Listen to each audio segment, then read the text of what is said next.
guys, how's it going? Welcome back. My name's Caleb. Today I actually wanted to do a virtual world deck profile for you guys. I got a couple comments after my last video just asking where this deck profile was, because I did have a lot of fun playing it, and I actually did get second place at our big Egyptian God tournament at our local store. And this is it. So let's jump right into the deck profile.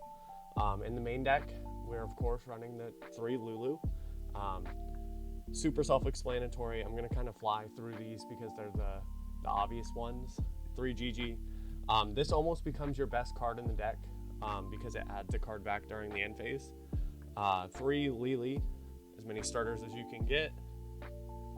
The double Nyan Nyan, and then the double Lao Lao. You could run 3 of this. I think it's one of the worst names, so I only run 2. So that's kind of it for the main deck Virtual World monsters. Moving on to the Bystial lineup, we play 2 Lubellion. You could play 3 if you wanted to, but Lubellion, it's a very broken card. Being able to add Magnemite, if you don't already have it, or any of the other names, it's very, very, very strong. I just have 2, and I don't think you need to play 3, so you can get away with 2. So that's just what I've been playing. Triple Magnemite. Magnemite's one of the most broken cards this format. Helps you play against tier, although we didn't get to see any at that tournament, which was kind of crazy. There was a ton of Sprite, a ton of other like weird mashups of like Brandon. But this deck should play well or pair well kind of decently into tier because we are playing so many Bystials. Again, that's 3 Druis Worm. Searching that in the end phase. And then we'll play 2 Serenir. You could play 3. I just like keeping the count a little bit down, or the deck count a little bit down, just because if you play any more, you might not see your engine, and you kind of need to see the Virtual World lineup to play. Then of course we have the 2 spell traps for the Bystials. And then for the Virtual World spells, we're playing the 3 Kowloon. When are we going to get the 4th gate? The triple King Long, the double Chooch, and the 1 Zhuangwu. These are kind of standard ratios when it comes to any Virtual World deck. You don't really want to play any more or any less. And then I play triple E-Telly. Sometimes this card can be a brick, but also it can be an insane extender if you have the right setup. Like if you have Zhuangwu engraved, you can save this as your last card in hand, activate Zhuangwu, and use this, and you don't have to discard for Zhuangwu, which is really broken. And then I have my staples. I'm playing 2 talents, 1 called by, and then I'm playing 1 main deck droplet. I play the 1 droplet because, King Long kind of acts as the same thing, and we do want multiple ways to be able to negate our opponent's effects. So yeah, that's it for the main deck. Moving on to the extra deck. The synchros we're playing is Shen Shen. I play Geomathmech Final Sigma just because we have so many 6s. This card comes up a lot. Then I'm playing Psychic End Punisher. You're able to make this if you have Lubellion and any of your level 3 tuners. So this card becomes absolutely broken. We have Vermilion Dragon Mech, just a good generic staple.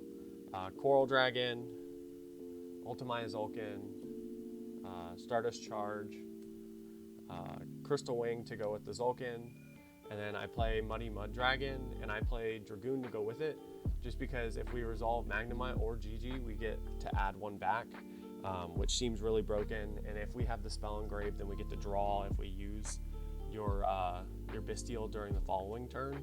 So that way we have a discard for Dragoon almost always. So that's it for the synchros and fusions in the deck. Kind of a neat lineup. Some people would argue that you should play Calaga. I think Dragoon's just as good, if not better. Having the Omni's important for the deck. For the Xyz, I'm playing Wallow. This card came up a lot. It won me a lot of games.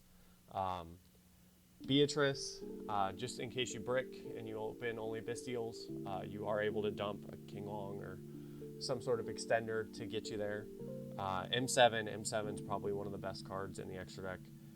Being able to bounce back a card you dump off of King Long and get yourself another virtual world name is just absolutely broken. And then of course, since we're playing XEs, I play the Break Sword for the level 3, and then we play Zeus. So that's it for the extra deck. There's really not much you can substitute. You maybe could take out Final Sigma, but it comes up against a lot of decks, and it's kind of our answer to Fluwanderees. They can't really out this card, so that's really funny to summon on them. Moving on to the side deck that I was playing, I may actually change this up because we don't have too many Fluwanderees players at our locals, so make sure you build your side deck based on what you have at your locals. But at ours, we have not too many Fluwanderees players, but that's what this is for. You dump it off of Beatrice. And then I have triple Nib, just because it's very strong against tier. Unfortunately, if your opponent's good, like my opponent was, and plays around Nib, if you're playing against Sprite, this kind of gets super punished. I probably shouldn't have cited it in, but a lot of Sprite players had been playing into Nib. So triple Nib, triple Evenly, this card's broken. If your opponent has a Nib token and you have this card, you just win because you can't banish a token. So Evenly is like one of the best cards ever printed ever. I would recommend playing 3 of that card. And then I also play double Lightning Storm just because the card's really good at clearing boards. The 1 Feather Duster in case you're up against back row, and you have Evenly and Lightning Storm in case you're up against back row as well. I also play the other 2 Forbidden Droplets in case you're against some sort of Floodgate deck. Also, Droplet can become an extender by discarding King Long. And then I have 2 Solemn Judgments just because I feel like going first, having an extra judgment, setting a judgment and triggering Zulkin feels great. So yeah, that's what I played. Has a lot of really neat interactions. Being able to tribute Zulkin for Bystial Lubellion is absolutely crazy. The decks have a lot of like weird synergies, but it does kind of lose to some interesting stuff, being like Tikaboo and stuff, just because we have so many different types. But yeah, let me know what you guys think in the comments below. I'm definitely open to revising the deck a little bit. I haven't been playing much recently. I had a lot going on, and I was out of town, and then I got the flu, so that's why I wasn't able to even post a locals vlog for you guys. But hopefully I get one done this week, and I'll see you guys in the next one. Peace out.